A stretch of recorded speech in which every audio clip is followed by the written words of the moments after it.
Hello guys, for today's vlog, ayan, mangunguha po tayo ng talbos kamote. Ilalagay ko guys sa sinigang. Ayan, wala po tayong kangkong kaya ilalagay ko po ay talbos kamote. Ayan, ang tataba guys. Kunin lang po natin yung pinakadulo. Ganyan lang po ang ating ilalagay sa sinigang na baboy. Ayan guys. Yan, maganda po talaga yung may tinanim ka dahil mayroon ka pong isasahog kapag magluluto. Ayan, anytime mayroon po tayong ma-harvest. Ayan guys. Yung pinakadulo lang po yung kunin natin.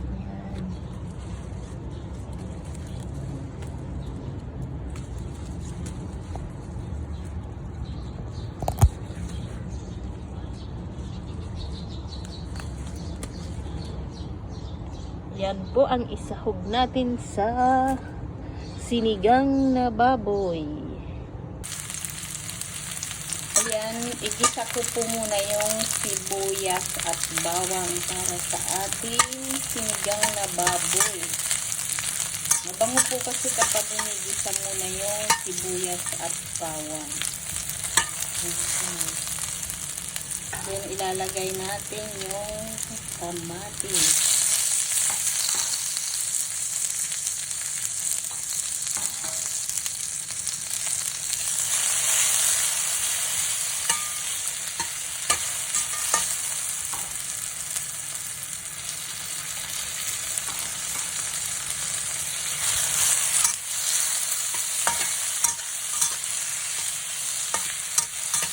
Wow, ang bango guys.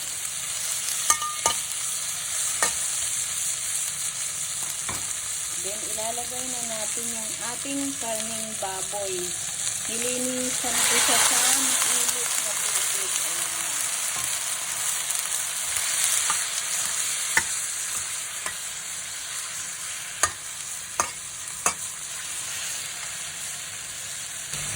Lagyan natin ng magic sarap.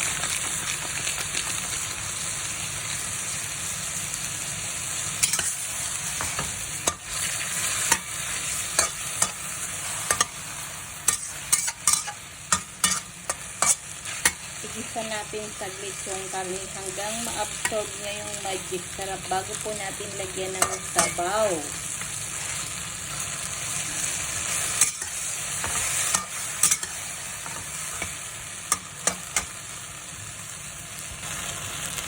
Lagyan natin ng asin.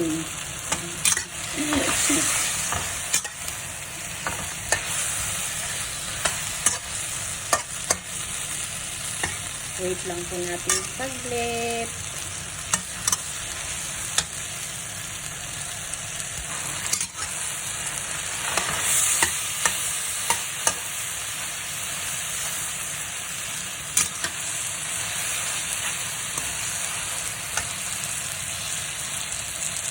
Lagyan natin ng sabaw. Sinigang na baboy.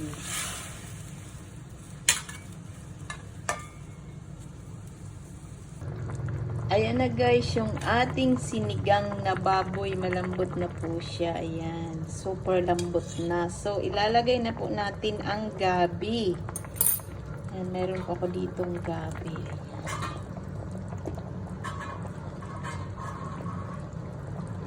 Mamaya natin ilagay, sumama na yung talbos.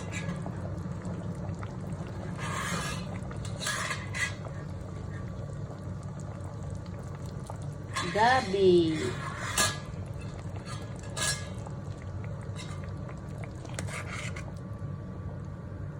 Ayan, antayin lang po natin lumambot ang ating gabi. Ayan guys, nakikita nyo, nagluluto tayo ng sinigang na baboy. Ayan, ilalagay ko na po yung sili. Ayan, ating sili. Malapit na pong maluto yung ating gabi. Ayan. Nilagay ko na guys yung siling pangsigang. Ayan, malapit nang maluto yung gabi. Pinapahuli kong ilagay yung ating siling pangsigang para lalong mas mabango ang sabaw.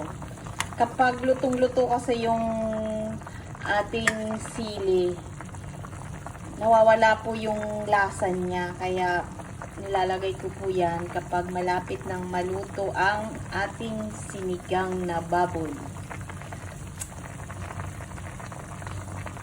Ayan na po ang ating sinigang na baboy. Sobrang bango guys.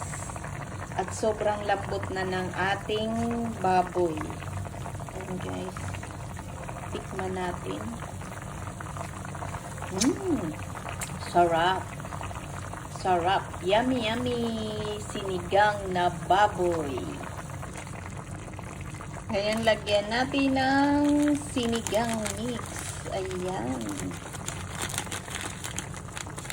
Sarap ng ating sinigang na baboy.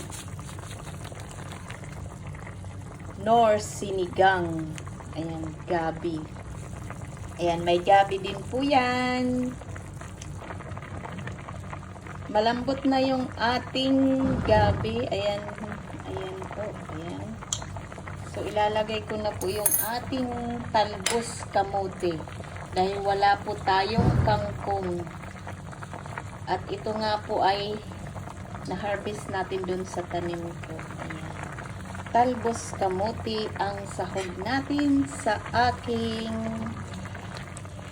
sinigang na baboy. Ayan. Wag lang po natin overcook yung talbos ng kamote para masarap. Ayan. Off na po natin yung apoy kasi maluluto naman po yan dahil sobrang init ng sabaw. So, ayan. Luto na po ang ating sinigang na baboy. Kakain na po tayo. Off na po natin ang kalan. Ayan. Sarap. Ito na po yung ating sinigang na baboy with gabi at talbos kamote. So, ayan, napakinabangan na naman po natin yung tanim natin na talbos kamote. Ayan, guys, ang kainaman kapag may tanim po tayo. Ayan, mayroon po tayong pangsahog sa ating mga niluluto. So, ayan po, kakain na tayo. Kain po tayo. Ayan na yung ating sinigang na baboy with talbos kamote at yung ating Japanese rice. Mayroon po tayong iced tea at saka patis na may sili. So, kakain na po tayo. Let's eat!